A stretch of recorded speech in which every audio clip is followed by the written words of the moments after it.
Yon mga kap, another charity event ng Kalingang Barbero. Ayan, kasama natin yung tropa, si Boss Jet, si Boss Ronnie, si Cap Ariel, Jojo Mislang at si Papa Bal. And then syempre yung asawa ko kasama rin, tsaka yung mga asawa namin. Okay, so nag-regroup kami dito sa Shell Boso-Boso and then diretso na kami sa Infanta, Quezon. Medyo masama pa noon, pero tuloy pa rin syempre, no? Ayan, no? Kita nyo yung panahon, no? Medyo masama, pero tuloy pa rin to. Panoorin nyo yung mga susunod na kaganapan mga kap.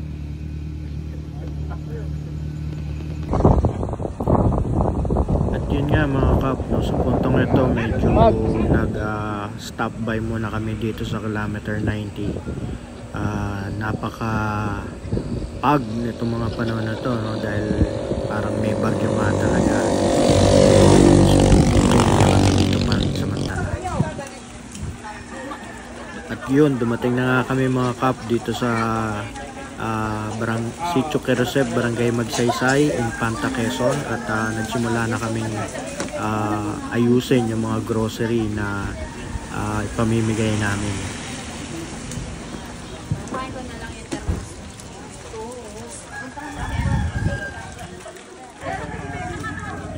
Dito mga kap, mapapansin nyo, nag-aabang na yung mga bata, mga matatanda para sa libreng gupit. And then at the same time, ang mga nanay nag-aabang na rin dun sa palibreng grocery na ibibigay natin sa kanila. Kahit po nakapilit yan.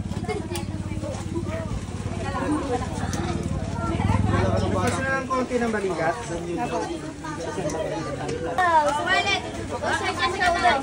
May mga dala nga din pala kaming mga lumang gamit at mga damit na pamimigay para sa mga bata at matatanda dito sa Sitio Querosep.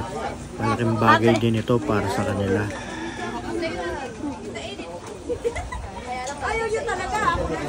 Kita nyo rito mga kap, nagsimula na ang bigayan ng mga lumang damit. Ayan, namimili na sila at naghahanap ng mga damit na aakma para sa kanila.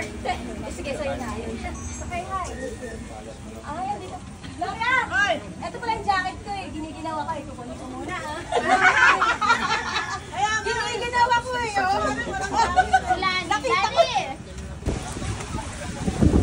Dito sa puntong ito, muling lumakas ang buhos ng ulan mga kap. At tumabi nga muna kami sa mga masisulungan namin. Ano yan?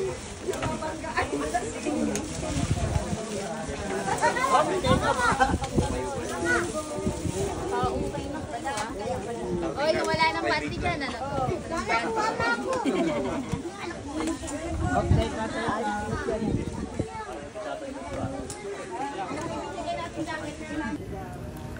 Nagsimula na kaming ipamigay ang mga dala-dala naming groceries.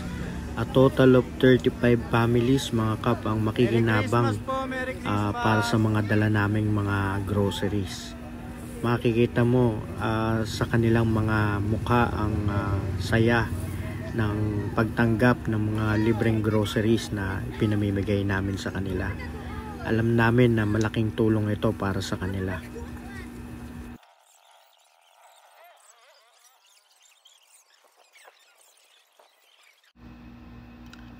Tuloy-tuloy pa rin mga kap ang gupitan, no? At naniniwala kami na malaking bagay ito para sa kanila.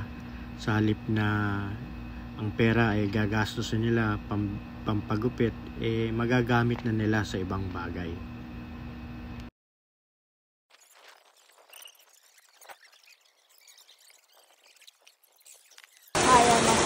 Yun, umulan na naman. Pero siyempre tuloy pa rin ang gupitan. Ulan lang yan, barbero kami.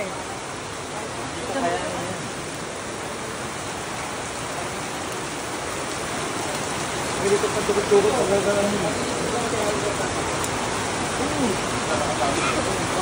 Ako maglabas eh. Yun mga kap, tapos na yung mission. Kain na naman. Okay. O, kaway-kaway muna oh. Kaway-kaway muna sa camera oh.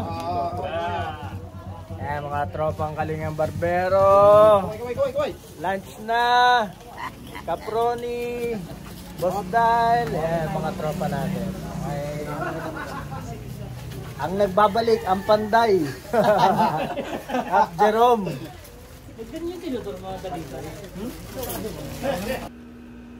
Siyempre, hindi mawawala ang bonding ng mga miyembro ng Kalingang Barbero pagkatapos ng charity event.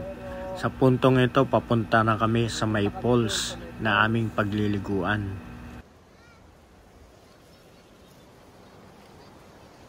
Ayun, naririnig nyo yung lagaslas. Pupunta kami sa may falls.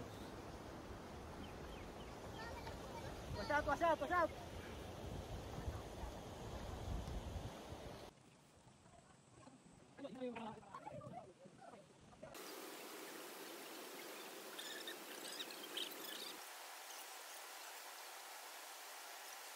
Ang init!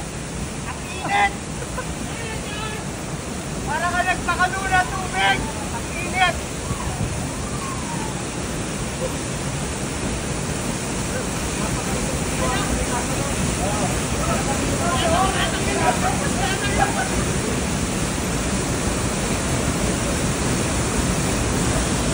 Ang sarap!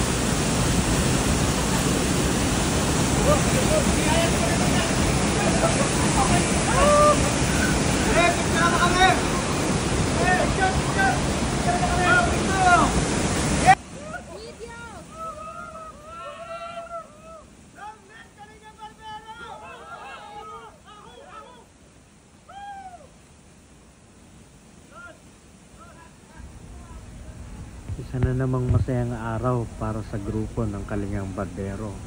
Bukod sa kami nakatulong na sa aming kapwa, nag-enjoy pa kami pagkatapos ng aming charity event.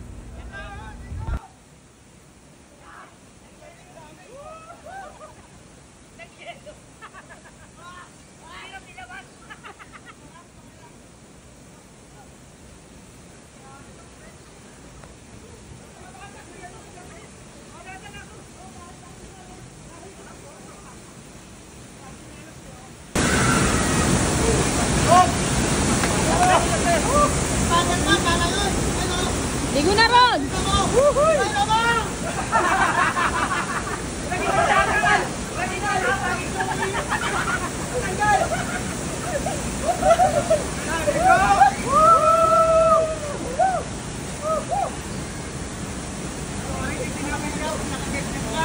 Maligam-gam pa yung tubig? Maligam-gam?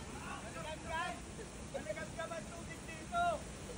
Para ka nagpakulo! Parang pa yellow eh!